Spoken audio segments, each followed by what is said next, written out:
அன்பான உறவுகளுக்கு வணக்கங்க. இங்கே கதையே இல்லாமல் கதையை ஓட்டிக்கிட்டு இருக்காங்க சிந்து பைரவில் அப்படின்னு தாங்க சொல்லணும். ஏன்னா எல்லாம் முடிஞ்சு போச்சு, அவன் கெட்டவன்னு தெரிஞ்சிச்சு, அதோட மகாலட்சுமியும் கெட்டவ தான் அப்படின்னு ஜெயிலில் பிடிச்சி போட்டுட்டு செலியனை விட்டுவிட்டு, அதாவது செலியனா அவங்களோட லவ்வர் இருக்கார் இல்லையா காயத்ரிக்கு, அவங்களுக்கு கல்யாணத்தை முடிச்சு கடைசியாக சிந்துவும் நல்ல பிள்ளை தான் நான் ஏற்றுக்கிறேன் அப்படின்னு சொல்லிட்டு சிவாவோட சேர்த்து வச்சு சுபம்னு போடுறத விட்டுட்டு இப்போ தம்பி குடும்பம் வருதான் தஞ்சாவூரில். அதாவது தாக்குத்தான்னு சொன்னேன், தஞ்சாவூர்லேருந்து வரலங்க, வெளிநாட்டிலேருந்து வர்றாங்க. வந்துட்டு அந்த பொண்ணு ஒன்று வந்திருக்கு. பார்த்தா அப்படியே அது நல்ல பிள்ளையா கெட்ட பிள்ளைன்னு போக போகத்தான் தெரியும். நல்லவளோ கெட்டவளோ இங்கே வீட்டில் விஷத்தை இறக்கிடுதுங்க அவங்க மாமியார், அதாவது சிவாவோட அம்மா. இவ வந்து வேலைக்காரின்னு சொல்லுது, ஆனாலும் விடுவாங்களா? சிந்து சீறி பாஞ்சு சிங்கப்பெண் மாதிரி நிரூபிச்சு நான் இந்த வீட்டோட மருமக தான், கோர்ட்டில் இருந்துட்டு இருக்கு, இன்னும் 1 வருஷம் டைம் இருக்குது, 1 வருஷத்துக்குள்ள நான் அவர் மனசில் நான் இடம் பிடிச்சிட்டேன். ஆனால் என் பெரியத்த மனசில் இடம் பிடிப்பேன், இந்த வீட்டுக்குள்ள நான் வருவேன், சமைப்பேன், ரூமில் போய் ஆட்சி செய்வேன், பிள்ளைய பெற்று கட்டில் போடுவேன், இவங்க வாயில் ஒன்றுக்கு இருக்க வைப்பேன் அப்படின்னு சாபத்தை விட்டுட்டு போகுது. பார்க்குறாங்க, அம்மாடியோ என்ன இந்த வாய் அடிக்குது அப்படின்னுட்டு. ஆனாலும் மகா பார்த்தீங்கன்னா அந்த பொண்ணுக்கிட்ட எப்படியாவது பணக்காரி நம்ம வளைச்சி போடணும், காசுக்காண்டி எதோ பண்ணுவாங்க திம்பாங்கன்னு சொல்லுவாங்கள்ல, அந்த மாதிரி தான் அவளை 1 வருஷத்தில் டைவர்ஸ் பண்ணிடுவான். 1 வருஷம் தான், அதுக்குள்ளே அவளை இந்த வீட்டு மருமக இல்லைன்னு விரட்டிடுவோம்மா, கேஸ் போயிட்டுருக்கு, நீ பயப்படாத, நீ இவளை அந்த வீட்டு மருமகளை வருவான்னு நினைக்காதம்மா அப்படி சொல்ல, ஆண்டி அதெல்லாம் ஒன்றும் இல்லை ஆண்டி, நான் சும்மா தான் யதார்த்தமாக கேட்டேன் அப்படின்னு அந்த பொண்ணு சொல்லிடுது. அந்த பொண்ணை கூட்டிக்கிட்டு சுற்றி காமிக்க சொல்கிறாங்க. இவங்களுக்கு ஊரே சொத்து பத்திருக்கான், ஆனால் ஒரு கடன் வந்தோடனே கடனாளி ஆகிட்டோம் அப்படின்னாங்க. இந்த செம்பருத்தி பூலாம் போணுச்சு பார்த்தீங்களா, செவ்வந்திப்பு, அதில் அப்படியே இப்படி தான் ஆகும் போல இருக்குங்க, நிறைய இடத்துல அப்படி தான் சொல்கிறாங்க, என்னமோ தெரியல. இப்போ பார்த்தீங்கன்னா மாம்பழம் கேட்குது இந்த பொண்ணு, நம்ம ஆள் ஆறுமுகம் எடுத்து கொடுக்குறாரு. இதை வெட்டுறதுக்கு நறுக்கிறதுக்கு கத்தி வேணுமே, எப்படி திங்கிறது அப்படின்னு கேட்க, மாப்பிள்ளை மாட்டனியா அப்படின்னு பைரவி நினைக்கிறாங்க. ஆறுமுகம் பார்க்குறாங்க, ஐயோ இப்போ என்ன பண்ணுறது ஒன்றும் புரியலையே. இல்லைம்மா இதை அப்படியே கடிச்சு திங்கணுமா அப்படின்னு சொல்ல, கடிச்சு எப்படி, இதில் வாயில் அப்படி வாய்க்கு கொண்டு போகிறாங்க, கடிக்க முடியலையே அப்படின்னு சொல்லிட்டு இருக்கேல. கரெக்டாக அங்கே சிந்து சிவா வராங்க. சிந்து என்ன பண்ணுறாங்க, ஒரு நிமிஷம் இருங்க, எப்படி சாப்பிட்றதுன்னு நான் சொல்லித்தரேன் அப்படின்னு சொல்லிட்டு அந்த பழத்தை வாங்குறாங்க. எல்லாம் அப்படி பார்க்குறாங்களா, கவலைப்படாதீங்க எப்படின்னு நான் சொல்லித்தரேன் அப்படின்னு சொல்லிட்டு அப்படியே பிக்கிறாங்க. பிச்சுக்கிட்டு இந்த பார்த்தீங்களா வந்துருச்சா அப்படியே வாயில் வச்சு அப்படி சப்பணும் அப்படிங்கிற சிவா பார்க்குறாரு. ஐயோ இவ திங்கிற பார்த்து நமக்கு எச்சி விடுதே அப்படின்னு சிவா பார்க்குறாங்க. என்ன டாக்டரே எச்சி விடுதா இந்தாங்க அப்படின்னு சொல்ல, அதெல்லாம் ஒன்றும் இல்லையே, என்ன டாக்டர் ஏன் எச்சின்னு பார்க்குறியா, நீ அதெல்லாம் பார்க்கக்கூடாது டாக்டர் அப்படிங்கிற அந்த பொண்ணு ஒரு மாதிரி ஆகுது. அப்புறம் இப்படி தாம்மா கடிக்கணும், இந்தாங்க இந்த பக்கத்து பிச்சு சாப்பிட்றீங்களா அப்படி சொல்ல, எனக்கு வேணாம் அப்படிங்கிறாங்க, நீங்களே சாப்பிட்டுக்கங்க அப்படின்னு அந்த பொண்ணு சொல்ல, மச்சான் அவங்களுக்கு வேற ஒன்று பிடிக்க கொடுங்க, இது எனக்குன்னு ஆயிடுச்சு, இனிமேல் இதை நான் மட்டும்தான் சாப்பிடுவேன், நல்லா சப்பி உறிஞ்சு சாப்பிடுவேன், பார்த்தீங்களா இது எனக்குன்னே ஆண்டவன் படைக்கப்பட்டது அப்படின்னு சிவாவை பார்த்து சொல்கிறாங்க. நம்ம சிந்து புரிஞ்சு போச்சு ஆரம்பத்துக்கு. சரிம்மா நான் வேற கொடுத்துக்கிறேன், மட்டும் பழத்தை நீயே சாப்பிட்டுக்கோ, நீயே வச்சுக்கோ அப்படின்ட்டு ஆரம்பம் வேற பக்கத்து போய் பார்த்து ஒரு பழத்தை பிடிங்கிட்டு வராரு. இந்த அம்மான்னு கொடுக்குறாரு. அந்த பொண்ணு வாங்கிட்டு எப்படி அப்படிங்கிற சிந்து பார்க்குறாங்க. மறுபடியும் ஹலோ என்ன சிஸ்டர் இங்கே பாருங்க அப்படின்னு சொல்லிட்டு 2 கையை வச்சு பீங்களேன் அப்படி சொல்ல, சரி கொடுங்க நான் சொல்லித்தரேன் அப்படிங்கிற, வேணாம் சாம்பிள் காமிக்கிறேன்னு நீனே எல்லாத்தையும் தின்றாதம்மா கண்ணு தாயே அப்படின்னு ஆர்வம் என்ன பண்ணுறாரு, இங்கே பாருமா இதை அப்படியே பிய்யுமா அப்படிங்கிற அப்படியே பிக்கிறாங்க. ஆனால் அவங்களுக்கு பிக்க வரல, எப்படியே கஷ்டப்பட்டு அப்படியே கை பூரா ஒழுகுது, இப்படியே ஊற்றுது. என்ன மேடம் இப்படி பண்ணுறீங்க, இங்கே பார்த்தீங்களா நான் எவ்வளோ அழகாக திங்கிறேன் அப்படின்னு அப்படி அழகாக சப்பி எடுக்கிறாங்க. அப்படி உறிஞ்சி கொட்டை தான் வச்சுருக்காங்க. அப்படி சப்ப பார்க்குறாங்களா சிவா, அவருக்கு எச்சி ஊறுதா. சிந்து என்ன பண்ணுறாங்க, சே நம்ம நடிச்சிருக்கலாமே அப்படின்னு கையில் கொஞ்சம் ஒழுக விடுறாங்க. ஏய் சிந்து கையெல்லாம் ஒழுகுது பாரு, என்னமோ எனக்கு தான் திங்க தெரியும்னு சொல்லி பெருமை பீத்துன. அதுக்குள்ளே இங்கே பைரவி ஆறுமுகம் அவங்க அங்கிட்டு போகிறாங்க. இங்கிட்டு வாங்க சுற்றி பார்ப்போம், வேற பழம் பிடிங்கி தரேன் அப்படி இப்படின்னு, இன்னும் கொய்யாப்பழம் இருக்குது, இன்னும் நிறைய இளநீலாம் இருக்குது வாங்க அப்படின்னு சொல்லிட்டு கூட்டிகிட்டு போகிறாங்க. இங்கே சிவா அப்படியே சிந்து பார்க்குறாரா, கையில் அப்படியே ஒழுகிக்கிட்டு இருக்கு மாம்பழச்சாறு.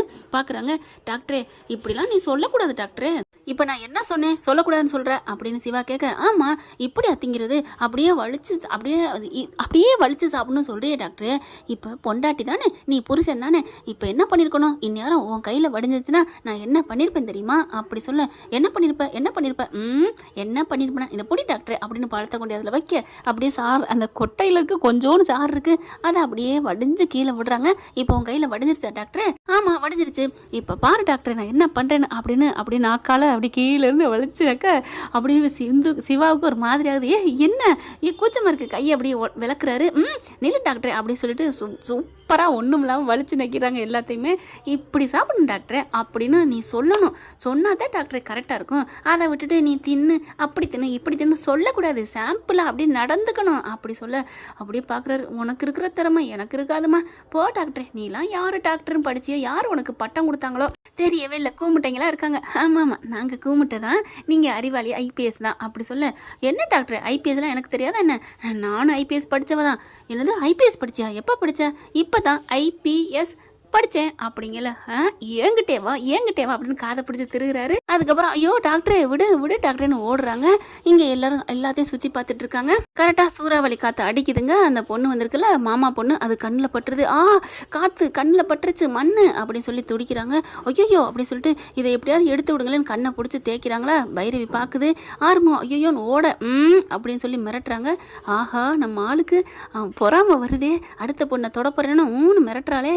தேங்க்யூ பைரவி. என்ன எதுக்கு இப்போ தேங்க்யூ சொன்னேன்? இல்லை நான் அந்த பொண்ணுக்கு ஊதி விட போகிறது வேணான்னு தானே நீ, உனக்கு ஒரே பொறாமை அதானே.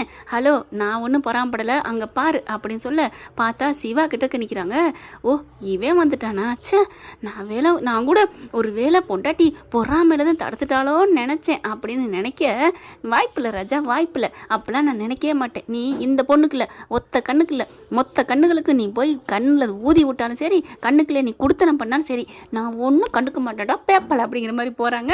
அடி பாவி அப்படின்னு ஆர்வம் நினைக்கிறாரு. இங்கே பார்த்தா சிந்துக்கு அங்கே அதை விட தொப்பன்னு வயிறு எறியுது. பாத்தியா அங்கே நிற்கிது, அதுதான் சிந்துங்கிறது. பாரு பொங்கிக்கிட்டு வர்றத அப்படியே வேகமாக வருதுங்க. இவங்க என்ன பண்ணுறாரு, சிவா அப்படியே ஃபுன்னு ஊதி விடுறாரு. அந்த பொண்ணு வலிக்குதுன்னு சொல்ல இப்போ அப்படிங்கல அப்படியே கண்ணை தேய்க்கிறாங்க. இப்பெல்லாம் செய்யக்கூடாது, தண்ணி எடுத்து ஊதி கண்ணை வச்சு அப்படி பண்ணாலே சரியாயிரும் அப்படி சொல்ல பண்ணி பார்க்குறேன் அப்படின்னு சொல்ல தண்ணி போய் எடுத்தாந்து கொடுக்குறாங்க. அப்படியே கண்ணில் வச்சு எடுத்துறாங்க.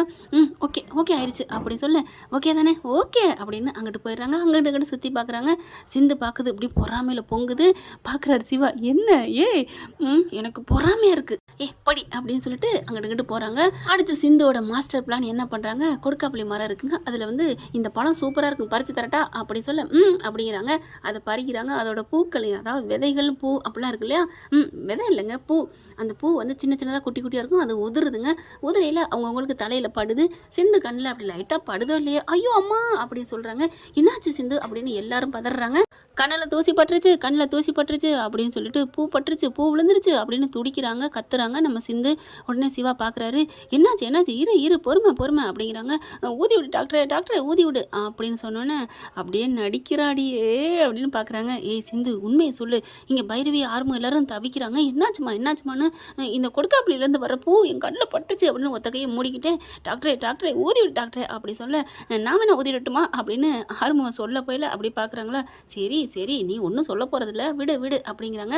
அடுத்து பைரவி பார்க்குறாங்களா. போடி உன் தங்கச்சிக்கு தானே, உன் அக்காவுக்கு தானே, அதெல்லாம் அவங்க பார்த்துக்குவாங்க, நீ வா அப்படின்னு சொல்லி இழுத்துட்டு போகிறாங்க. இங்கே சிந்து என்ன பண்ணுறாங்க, டாக்டரே சீக்கிரம் ஊது அப்படின்னு சொல்ல சரி பொறுமை அப்படின்னு ஊதி விடுறாரு. அப்படியே பார்த்தா ஊதையிலே அப்படியே கண்ணை ரெண்டு வச்ச கண்ணு வாங்காமல் அப்படியே பார்க்குது. டாக்டரே அப்படி சொல்ல என்ன உனக்கு உண்மையில் தூசி விழுந்துச்சா இல்லையா அப்படி சொல்ல உண்மையிலே விழுந்துச்சு டாக்டரே, ஆனால் விழுந்தது நம்ம உண்மைதான், ஆனால் வேணுங்கனே விழுத்தாடிக்கிட்டு அப்படித்தானே. ஆமாம் டாக்டரே அப்படிங்களே, பாரு கண்ணுக்குள்ள பாரு அப்படின்னு சொல்லிட்டு அழகாக அப்படி கையை வைக்கிறாரு. ஐயோ டாக்டரே எரியும் டாக்டரே அப்படி சொல்ல சரி இரு அப்படின்னு சொல்லிட்டு என்ன பண்ணுறாங்க, அப்படியே தன்னோட நாக்கில் வச்சு எடுக்கலாம் அப்படின்னு நாக்கை வச்சு அப்படியே மெல்ல கொண்டு போகிறாங்க. இங்கே சிந்துவுக்கு ஒன்றுமே சொல்ல முடியல, சொக்கி போகிறாங்க. அப்படியே அழகாக எடுக்கிறாங்க. உண்மையிலே பூ விழுந்துட்டு தாங்க இருக்குது. உண்மையிலே பூ விழுந்திருக்கடா அப்படி சொல்ல நான் உண்மைதான் டாக்டர் சொன்னேன், நான் அப்போ ஒரு பொய் சொன்னது, எது சொன்னாலும் பொய்யினே எல்லாரும் நம்ப மாட்டேங்கிறீங்க அப்படி சொல்ல உடனே சிவா பார்க்குறாரு. அதை தான் பெரியவங்க சொல்லியிருக்காங்க, முதல் கோணல் முற்றிலும் கோணல்னு நினைக்கிறேன் சிந்து அப்படிங்கிறாரு. போ டாக்டரே அப்போ என் மேலே யாருக்குமே இறக்கமே வராதா, கருணை வராதா அப்படி சொல்ல யாருக்கு வருதோ இல்லையோ அதான் எனக்கு வந்துருச்சுல அப்படிங்கிறாங்க. அதான் டாக்டர் எனக்கும் தெரியல, கோவமாக இருக்கிற நீ ஏன் என்னை ஏற்றுக்கிட்ட, ஆனால் ஊர் மக்கள் மட்டும் ஏன் ஏற்றுக்க மாட்டேங்கிறாங்க. அது என்னமோ சிந்து சொல்கிறது சரிதாங்க, எவ்வளோதான் நல்லவன்னு தெரியுது, ஆனாலும் சிவாவே ஏற்றுக்கிட்டாரு, அப்புறம் என்னன்னு மனசு ஏற்றுக்க தோணுது. ஆனாலும் சிந்து மேலே கோபம் இருந்துக்கிட்டே இருக்குங்க. ஆனால் அந்த கோபம் தீரணும்னா இந்த வாய் அடிக்கிறது நிப்பாட்டிட்டு அன்பா அடக்க ஒடுக்கமாக சிவாவுக்காக உண்மையாக தொண்டு செய்யணும். வாய்க்கு வாய் எல்லாத்தையும் போடாமல் அன்பாக இருந்தாங்கன்னா மனசு ஏற்றுக்கலாம்னு தோணுது. இப்போ அதை எடுத்து முடிச்ச கூட போதுமா அப்படின்னு சொல்லிட்டு போறாரு. டாக்டரே அப்படின்னு கையை பிடிச்சி இழுக்கிறாங்க. அப்படி இழுத்தோன்னே என்ன பண்ணுறாங்க, அவர் யதார்த்தமாக போகையில் டக்குன்னு பிடிச்சி இழுத்துடுறாங்க. அப்படியே மேலே விழுந்துறாரு. 2 பேரும் அப்படியே ஒன்றுக்கு மேலே ஒன்றா கிடக்க அங்கேருந்து பார்க்குறாங்க. அந்த பொண்ணு என்ன பண்ணுது, ச்சே என்ன இது, ஒன்றும் இல்லை 1 வருஷத்தில் வெட்டி விட்டுருவான்னு சொன்னாங்க, இவரனா இன்னும் சே மகா ஆண்டி போய் சொல்கிறாங்க அப்படின்னு சொல்லிட்டு கோமா இங்கேருந்து கிளம்புறாங்க. பைரவி பார்க்குது, போகிறத பற்றியா அடுத்த புருஷனுக்கு அலையிறாளுங்க அப்படி சொல்ல, கட்டின புருஷனுக்கே ஒருத்தங்க அலைய மாட்டேங்கிறாளுங்க, அவளை அதை அடுத்த புருஷனுக்கு அலையிறாளே, அது எப்பட்றா அப்படின்னு மாங்கான்னு மண்டையில கொட்டுறாங்க. பைரவி ஏன் என்ன கொட்டுற, பின்ன உனக்கு நல்லது, உனக்கு சாதகமாக நடக்கணும்னா அடுத்தவங்க தப்பானவங்களா இருந்தாலும் அதுக்கு தகுந்த மாதிரி அவங்க பண்ணுறதுக்கு ஓகே சொல்கிற, நீ என்னடா மனுஷ ஜென்மம், பைரவி நீ மட்டும் என்ன ஓகே சொல்லு, நீ சொல்கிறதெல்லாம் நான் அப்படியே செய்வேன் தெரியுமா, நீ ஒன்றும் செய்ய வேணாம் போடா அப்படி சொல்லிட்டு வண்டிக்கு போகிறாங்க. சிவா சிந்து சீக்கிரம் வாங்க அப்படி சொல்ல 2 பேரும் கிளம்பி போகிறாங்க. சிந்து வந்து துணைக்காகத்தான் போகலான்னு நினைச்சு சொல்ல போகிறாங்க. ஆனாலும் சிந்து விடாமல் பின்னாடியே தெரியுதுங்க. சிவா பின்னாடியே. அன்னபூரணிக்கு சிந்து மேலே இருக்க கோபம் கொஞ்சம் குறைஞ்சிருக்குன்னு தாங்க சொல்லணும். ஏன்னா ஆய் ஓய் அப்படின்னு அவருக்கு பந்தல் அப்படின்னு போடும். ஆனால் இப்போ கொஞ்சம் அடங்கியே இருக்குதுங்க. பார்க்கலாம் என்ன நடக்க போகுதுன்னு. சிந்துவை வெறுத்து ஒதுக்கணுங்கிறக்காண்டி அந்த மகா வந்து எப்படியாவது அந்த தம்பி பொண்ணுக்கும் சிவாவுக்கும் சம்மந்தம் பேச பார்ப்பாங்க. ஆனால் முடியவே முடியாதுன்னு சிவா ஒத்த கலந்து நிற்பாருங்க. என்ன ஃப்ரெண்ட் நான் சொன்னது கரெக்டாக இல்லைன்னு காமெண்ட்ஸில் சொல்லுங்கள். இந்த பதிவு உங்களுக்கு பிடிச்சிருந்துச்சுன்னா அவங்க பொண்ணான கையில் ஒரு லைக்கை போட்டு சப்ஸ்கிரைப் பண்ணி ஆதரவு கொடுங்க அன்பு உறவுகளே. Thank you friend. இந்த வீடியோ உங்களுக்கு பிடிச்சிருந்தா தயவு செய்து லைக் பண்ணுங்க. இன்னும் அப்டேட்ஸ்க்காக சேனலை சப்ஸ்கிரைப் பண்ண மறக்காதீங்க. நம்ம கிட்ட இருக்க எல்லா சேனல்ஸோட லேட்டஸ்ட் வீடியோ அப்டேட்ஸ்க்காக மேல ரைட் சைடுல காட்டுற லிங்கை கிளிக் பண்ணி வாட்ஸ்அப் குரூப்ல ஜாயின் பண்ணுங்க. உங்களிடம் விடைபெறுவது நான் உங்கள் மெஹர்.